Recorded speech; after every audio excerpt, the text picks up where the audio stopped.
SIR আবহে এর আগেও একাধিকবার আপনাদের দেখিয়েছি, কোথাও প্রতিবেশীকে মা, কোথাও প্রতিবেশীকে বাবা বানিয়ে ভোটার তালিকায় নাম তোলার অভিযোগ উঠেছে একাধিক বাংলাদেশি নাগরিকের বিরুদ্ধে। আর এবার হিঙ্গলগঞ্জের ঘটনা, যেখানে প্রতিবেশী বৃদ্ধকে বাবা বানিয়ে ভোটার তালিকায় নাম তোলার অভিযোগ উঠেছে এক বাংলাদেশি যুবকের বিরুদ্ধে। কি অভিযোগ উঠেছে আরো বিস্তারিত আমাদের জানাবেন প্রতিনিধি সমীরণ পাল আমাদের সঙ্গে রয়েছেন। সমীরণ। মাধুরী, তুমি জানো যে হিঙ্গলগঞ্জ হচ্ছে ভারত বাংলাদেশ সীমান্তবর্তী পুরো নদী দিয়ে সীমান্ত নির্ধারণ করা এলাকা, এবং সেই হিঙ্গলগঞ্জ ব্লকের সাহেবখালী গ্রাম পঞ্চায়েতের 199 নম্বর বুথ। সেখানকার বাসিন্দা নূর আলী মোড়ল তিনি চাঞ্চল্যকর অভিযোগ করেছেন যে বাংলাদেশ থেকে আসা যুবক যিনি অনুপ্রবেশকারী আনোয়ার মণ্ডল, তাকে পিতা দেখিয়ে তিনি ভোটার তালিকায় নাম তুলেছেন। এবং শুধু তাই না, এসআইআর এর ফর্মও পূরণ করেছেন। এবং তিনি জানিয়েছেন যে তার নথি অবৈধভাবে ব্যবহার করে জাল করে এই আনোয়ার মণ্ডল অভিযোগ করেছেন এবং এই ভোটার তালিকাতে নাম তুলেছে। এ ব্যাপারে স্থানীয় পঞ্চায়েত প্রধান জানিয়েছেন যে এই বিষয়টি নির্বাচন কমিশন দেখবে, নির্বাচন কমিশনের উপর দায় তুলেছেন।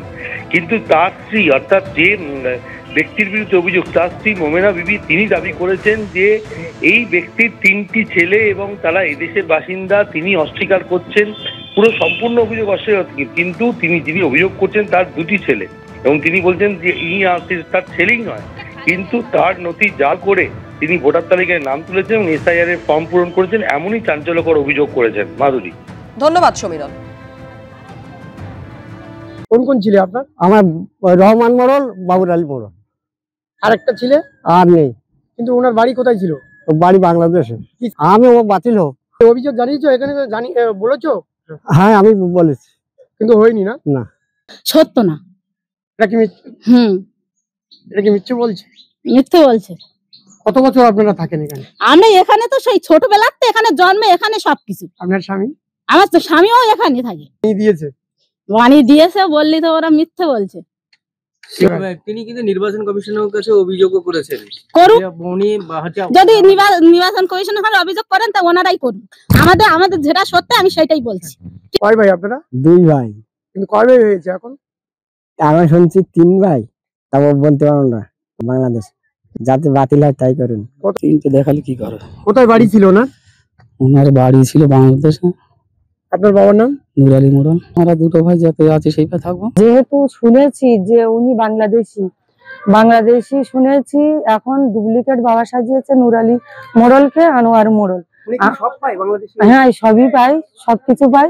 আমি চাই এটা তদন্ত হোক কমিশনারের কাছে, সঠিক তদন্ত জেনে কমিশনাররা যে ব্যবস্থা নেবে সেই ব্যবস্থা তদন্ত হোক। যিনি বিএলও আছে তিনি সবটাই বলতে পারবেন, কারণ আমার পক্ষে তো একটা গ্রাম পঞ্চায়েতের প্রধান হিসেবে প্রত্যেকটা বুথে তো খোঁজ রাখা সম্ভব নয়, কারণ এটা কেবলমাত্র নির্বাচন কমিশন বিএলওদেরকে দায়িত্ব দিয়েছেন। বিএলও সেটা পুরোপুরি তদন্ত করে দেখবেন, তার যদি কোনো রকম সন্দেহ প্রকাশ হয় তিনি সেটাই ব্যবস্থা নেবেন। এ বিষয়ে নির্বাচন কমিশন যথাযোগ্য ব্যবস্থা নেবে।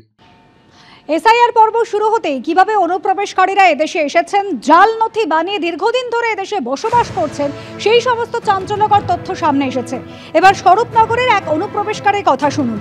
সাদা কাগজে সই করে দিতেই তৈরি হয়ে গিয়েছে আধার কার্ড, ছিল মেয়ের জন্মের নথি, ছেলের মাদ্রাসায় পড়ার প্রমাণপত্র।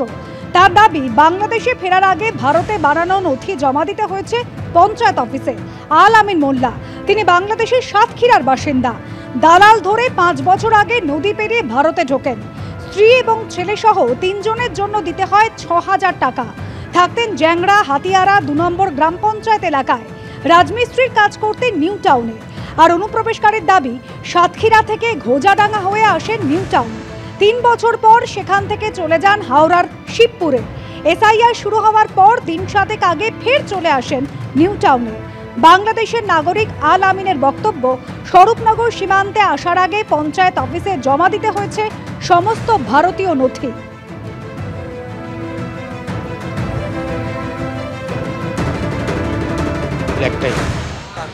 আমার বউ। কোন পঞ্চায়েতে? নিউ টাউন 2 নম্বর গ্রাম পঞ্চায়েত। কে বললো এটা জমা দিতে? ও তো পাড়া থেকেই বলছিল যে তোমরা হচ্ছে এখানে আধার কার্ডটা যদি থেকে থাকে, কোনো ডকুমেন্ট যদি থেকে থাকে, তাহলে সেগুলো তোমরা জমা করে দিয়ে যাও, না পরবর্তীতে প্রবলেম হবে। আধার কার্ডটা হলো কি করে? আধার কার্ডটা গ্রাম পঞ্চায়েতের লোকেরা এসেছিল বাড়িতে, এসে বললো যে তোমার ফ্যামিলিতে কজন? তা আমি বললাম 4 জন। তো 4 জনের ভিতরে জিজ্ঞাসা করলো যে তোমাদের কি কোনো কার্ড হয়েছে, তো বললাম যে না আমাদের কোনো কার্ড হয়নি। তো বলছে আচ্ছা ঠিক আছে তোমরা কি কিছু করবে কার্ডটা, তো বলছে আমি বললাম হ্যাঁ দেখুন তাহলে যদি একটা আধার কার্ড করে দিতে পারেন। তো বলছে আচ্ছা ঠিক আছে। তো একটা এরকম একটা কাগজ দেয়, ওই কাগজটাতে আমি একটা সই করি, আমার বউ একটা সই করে। না কিচ্ছু লেখা ছিল না, শুধু সিম্পল সাদা কাগজ ছিল। ওটা আমাদের ক্লাব থেকে বলেছিল যে তোমরা যারা এখানে আছো তাদের যাদের আধার কার্ড হয়নি তারা হচ্ছে নাম দাও। এবার ওই হিসেবে আমরা নাম দিয়েছিলাম, আমাদের অটোমেটিক বার করে দিয়েছিল। কোন ক্লাব? এটা Mohammedan sporting club. Sporting club, Mohammedan sporting club. সেটা কোথায় ক্লাব? ওই তো আমাদের ওই 2 নম্বর গ্রাম পঞ্চায়েতের ক্লাব। আমার অ্যাকচুয়ালি যতগুলো কার্ড ছিল, আমার আধার কার্ডটা ছেলেরা তো মাদ্রাসায় পড়তো, আরবি মাদ্রাসায়, তো ওখান থেকে একটা সার্টিফিকেট দিয়েছিল, ঠিক আছে। তো মেয়েটা হাসপাতালে হয়েছিল, ওখান থেকে হাসপাতাল থেকে একটা কাগজ দিয়েছিল। তো এইভাবে এতগুলো কাগজ হয়, সেই কাগজগুলো আমি সব পঞ্চায়েতে জমা করে দিয়ে চলে আসি। আলামিন মোল্লার বক্তব্য আপনারা শুনলেন, আর সেখানেই পঞ্চায়েতে কি আধার কার্ড তৈরি হয় এরকম কোনো তথ্য তো আমাদের কাছে নেই। যাবতীয় অভিযোগ অস্বীকার করে দাবি করেছেন জ্যাংরা হাতিয়ারা 2 নম্বর গ্রাম পঞ্চায়েতের প্রধান রীতা গায়েন।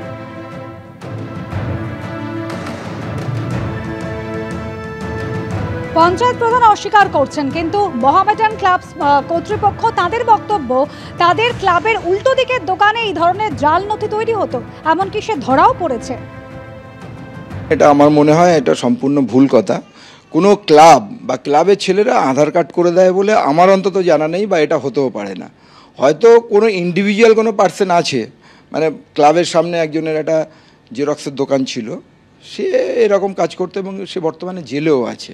সুতরাং সে করলে আমরা করতে পারে, কিন্তু আমাদের ক্লাবের ছেলেরা কেউ এরকম করবে, এটা একদম ভুল কথা।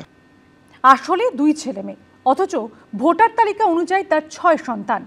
এমনই মারাত্মক অভিযোগ করেছেন আলিপুরদুয়ারের এক ব্যক্তি। অভিযোগ, বাংলাদেশ থেকে এদেশে এসে ওই ব্যক্তিকে বাবা বানিয়ে ভোটার কার্ড বানিয়ে ফেলেছেন 4 জন অনুপ্রবেশকারী। জেলা নির্বাচনী আধিকারিকের দ্বারস্থ হয়েছেন তিনি। পরিবার তো কি আর বলবে, আমাকে বোকা দিতেছে। আমার স্বামী তো দেখা যাচ্ছে আর কোনো জায়গায় বিয়ে করে নাই। আসলে তার নিজের সন্তান 2টি, কিন্তু ভোটার তালিকা অনুযায়ী তিনি 6 সন্তানের বাবা। এসআইআর আবহে এমনই মারাত্মক অভিযোগ করছেন আলিপুরদুয়ার 1 নম্বর ব্লকের পঞ্চুকামারি গ্রাম পঞ্চায়েতের বাসিন্দা ধনেশ্বর বর্মন। আদতে তার একটি ছেলে ও একটি মেয়ে রয়েছে, কিন্তু ভোটার তালিকায় দেখা যাচ্ছে আরও 4 জনের বাবার নামের জায়গায় তার নাম। ভোটার কার্ডে তাঁরই বাড়ির ঠিকানা ব্যবহার করা হয়েছে। আমার ছেলে মেয়ে হলো 2 জন, এখন ইয়াতে দেখি আরো 2-4 জন বাড়ি গেছে ভোটার তালিকায়। তারা কি কেউ হয় আপনার? না, আমার কোনো আত্মীয় হয় না, কোনো কিচ্ছু হয় না। আমার নাম, আমার বাপের নাম, আমার বাড়ির ঠিকানা সব দেখাইছে। এ নিয়ে রীতিমতো কটাক্ষের শিকার হতে হচ্ছে দম্পতিকে। পরিবার তো কি আর বলবে, আমাকে বোকা দিতেছে। তুমি কি করতে, কি হয়েছে, কি করলা, এখন কিভাবে পাইলো, আমি কিভাবে বলি। আমার স্বামী তো দেখা যাচ্ছে আর কোনো জায়গায় বিয়ে করে নাই, এই কেসটা কি করে হইল? বলছে, হাসতেছে, যে কোনো একটা মন্দ ভালো বলতেছে, আমাদের সামনে তো বলবে না, ওরা পিছনে পিছনে তো অনেক কথা বলবে। বাংলাদেশ থেকে এদেশে এসে অন্যকে বাবা পরিচয় দিয়ে ভোটার কার্ড বানানোর কথা স্বীকার করে নিয়েছেন অভিযুক্তরা। নকলি বাবার নাম ওই স্কুলেও আছে, স্কুলের কাগজেও আছে, যা আধার কার্ড আছে, রেশন কার্ড আছে, সবকিছুই আমাদের ওই নকলি বাবার নামেই আছে, ধনেশ্বর বর্মন। আপনি কি করছেন? অন্যকে বাবা? অন্যকে বাবা করছে, আমি নকলি বাবা মানে। আপনার পরিবারের আর কে কে ওনার নাম ইউজ করছে? ওনার আমাদের 2 ভাই বোনই ইউজ করছি।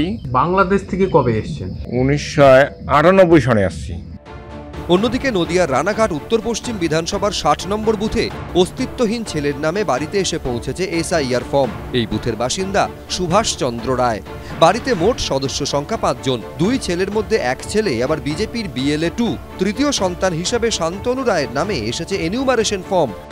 একটা এক্সট্রা আসছে আমার সন্তান হিসেবে।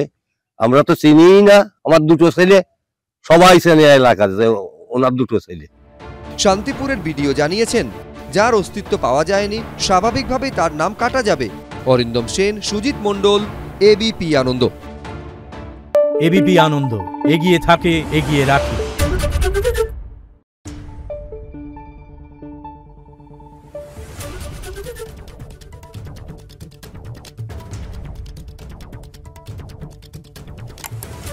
Thank you.